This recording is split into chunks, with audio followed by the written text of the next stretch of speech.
Hello बच्चों, हम लोग लास्ट टाइम में 2 वीडियो यूट्यूब पर अपलोड कर चुके हैं जिसमें हम लोग पढ़ रहे हैं जंतु जगत के बारे में पढ़ रहे हैं। जंतु जगत में हम लोग जितने भी संघ आते हैं उस संघ को पढ़ने की कोशिश कर रहे हैं, जिसमें 3 संघ हम लोग पढ़ चुके हैं, है ना। पहला संघ था प्रोटोजोआ संघ, दूसरा था पोरिफेरा संघ और तीसरा था सिलेंट्रेटा संघ था, निडेरिया संघ जिसको बोलते हैं। ये 3 संघ हम लोग पढ़ लिए हैं और चौथा और पांचवा एक साथ हम लोग क्या करेंगे, पढ़ने की कोशिश करेंगे। जिसमें चौथा में आता है प्लेटीहेल्मिन्थेस संघ आता है, दूसरा क्या आता है एस्केलेमेंथिस संघ आता है। ये दोनों के बारे में हर एक पॉइंट को क्या करेंगे, डिस्कशन करेंगे, है ना। एग्जाम पॉइंट ऑफ व्यू से वेरी वेरी इंपॉर्टेंट ये दोनों। बहुत सारे बच्चों को ये कंफ्यूजन रहता है कौन सा जीव एस्केलेमेंथिस में आता है, कौन सा जीव प्लेटीहेल्मिन्थेस में आता है। तो इसको क्या करेंगे, कंपेरिजन करके हल्का हल्का पढ़ लेंगे दोनों के बारे में। अब हम लोग जानेंगे पहला के बारे में जानेंगे, है ना, प्लेटीहेल्मिन्थेस संघ के बारे में जानेंगे। तो ध्यान में रखना है प्लेटीहेल्मिन्थेस संघ को ना जितने भी जीव जंतु जो आते हैं वो चपटे कृमि और फीता कृमि होते हैं। जितने भी जीव जंतु जो आते हैं इसके अंदर प्लेटीहेल्मिन्थेस संघ के अंदर वो चपटे और फीता कृमि पाए जाते हैं। वेरी वेरी इंपॉर्टेंट है, तो ये याद रखना है। चपटा कृमि और फीता कृमि जंतु किस संघ में पाया जाता है, तो याद रखना है प्लेटीहेल्मिन्थेस संघ के जीव जंतु के अंदर पाया जाता है। और ये जो जीव जंतु इसके अंदर जो भी जीव जंतु आते हैं वो परजीवी होते हैं, है ना। सामान्यतः क्या होते हैं, ये परजीवी होते हैं, ये दूसरे पर डिपेंडेंट होते हैं, है ना। ये याद रखना है, ये भी इंपॉर्टेंट है। और एक चीज इसमें देखने को मिलता है कि प्लेटीहेल्मिन्थेस संघ के अंदर जो जीव जंतु का जो विकास हुआ ना, सर्वप्रथम इसमें जो विकास हुआ ना, इसमें अंग और अंग तंत्र का हुआ। वेरी वेरी इंपॉर्टेंट है, एग्जाम में पूछ देता है कि प्लेटीहेल्मिन्थेस संघ के अंदर जो जीव जंतु का विकास हुआ है अंग और अंग तंत्र का इसी में हुआ है, इसी संघ में हुआ है प्लेटीहेल्मिन्थेस संघ के अंदर। तो ये पॉइंट को याद रखना, सर्वप्रथम इस संघ के जंतु और विभिन्न तंत्रों अंग और विभिन्न तंत्रों का विकास पाया गया।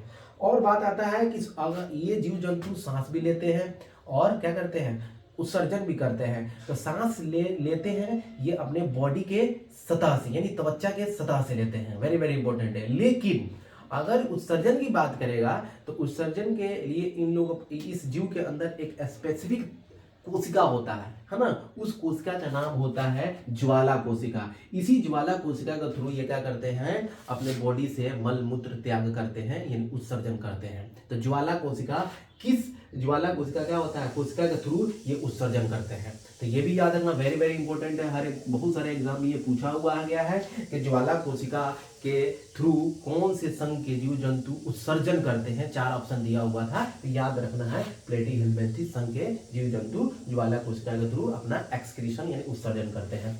अब सबसे ये सारे पॉइंट में सबसे इंपॉर्टेंट पॉइंट आता है क्या, हमारा उदाहरण कि प्लेटीहेल्मिन्थेस संघ के अंदर जो जीव आते हैं वो कौन कौन से जीव आते हैं। तो ध्यान रखना है, सबसे इंपॉर्टेंट में आता है पहला प्लेनेरिया, दूसरा आता है टीनिया, तीसरा आता है फैसियोला जिसको कभी हम लोग लीवर फ्लूक भी बोलते हैं। उसी तरह सिस्टोसोमा आता है जिसको हम ब्लड फ्लूक बोलते हैं, है ना। तो ये चारों इंपॉर्टेंट हैं, वेरी वेरी इंपॉर्टेंट है। यही पूछ देता है एग्जाम में, बताइएगा प्लेनेरिया किस संघ के अंतर्गत आता है। 4 ऑप्शन दे देगा, तो याद रखना है। उसी तरह दे देगा टीनिया किस संघ के अंतर्गत आता है, तो ये चीज को याद रखना, वेरी वेरी इंपॉर्टेंट है। अब इस जीव के बारे में कुछ खासियत हम जानेंगे कि प्लेनेरिया जो हमारे पास जो जीव है फीता कृमि है, प्लेनेरिया जो फीता कृमि है इसके बारे में जानेंगे। इसके बारे में सबसे अहम सारे जीवों में ये इस संघ के जो सारे जीव होते हैं इसके पास एक स्पेसिफिक विशेषता होता है। प्लेनेरिया के बारे में, प्लेनेरिया क्या विशेषता होता है कि अगर ये फीता कृमि अगर ये टूट भी जाता है ना, अगर ये 3 भाग में टूट जाता है, जैसे कहने का मतलब ये फीता कृमि है, अगर ये तीनों भाग में टूटेगा ना तो हर एक पार्ट क्या करेगा, वो अपना एक नया जीव विकसित कर लेता है, यानी नया बॉडी बना लेता है। फिर से सारा भाग, अगर हम कहेंगे कि उसका सर टूट गया, सर टूट कर उसका हेड निकल के टूट गया, तो ये बॉडी भी बना लेगा, नीचे का अपना पार्ट भी बना लेगा, ये सारा चीज बना लेगा, ऊपर से लेकर सारा चीज। अगर ये नीचे वाला पार्ट टूट गया, टूट कर निकल गया, तो बॉडी भी बनाएगा, मिडिल भाग भी बनाएगा, अपर भाग भी बना लेता है। यानी इसके पास क्या होता है, पुनर्जन्म की क्षमता होती है। ये दोबारा अपने बॉडी को क्या कर लेते हैं, पुनर्संबंध कर लेते हैं।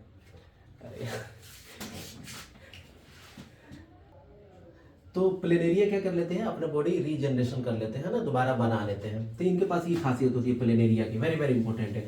उसी तरह अगर हम बात करेंगे फैसियोला, फैसियोला जो हमारा फीता कृमि है, इसको हम बोले भी थे कि लीवर फ्लू भी बोला जाता है। ये जो होते हैं ना, ये गाय, भेड़ और बैल के क्या होते हैं, बाइल डक्ट में पाया जाता है। वेरी वेरी इंपॉर्टेंट है फैसियोला, है ना। उसी तरह अगर हम बात करेंगे टीनिया सोलियम, एक फीता कृमि है, ये जो मनुष्य के क्या होते हैं, आंत में पाया जाता है। तो मनुष्य के आंत में पाया जाने वाला फीता कृमि का क्या नाम है, तो याद रखना है टीनिया सोलियम पाया जाता है। वेरी वेरी इंपॉर्टेंट है। तो ये कुछ पॉइंट था हमारा प्लेटी हेल्मेंथिस संघ के जीव जंतु के बारे में, और एग्जाम्पल किससे श्वसन लेते हैं, किससे एक्सक्रीशन लेते हैं, किससे उत्सर्जन करते हैं, ये सारा पॉइंट इसमें बता दिया। और उसी तरह इसमें बात करेंगे एस्केलेमेंथिस संघ के बारे में। तो एस्केलेमेंथिस संघ में जो भी जीव जंतु होते हैं, इसके बारे में क्या विशेषता होती है, ये कुछ पॉइंट लिखे हुए हैं। ये पॉइंट वेरी वेरी इंपॉर्टेंट है।